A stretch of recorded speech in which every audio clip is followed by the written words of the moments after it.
দেখুন, আমি বড় অধম।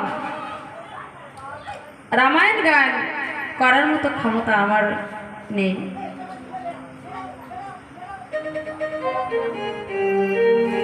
এই রামায়ণ গান বর্ণনা করার মতো আমার ক্ষমতা নেই। তবু এসেছি কেন? না, আমি শাস্ত্রে শুনেছি, মুখং করতি বাচলা অঙ্গুলাং ভেতে গিরি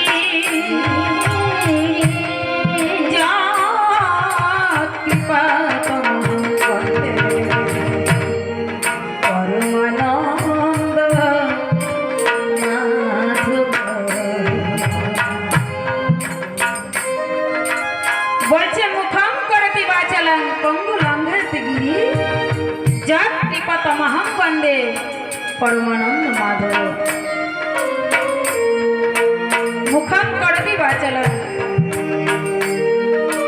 যে মুখে কথা বলতে পারে না সে নাকি আমার সেই পরমানন্দ মাধবের যদি কৃপা হয় তাহলে বাচালাম, অর্থাৎ যারা বেশি কথা বলে তাদেরকে আমরা বাচাল বলি, তাই না?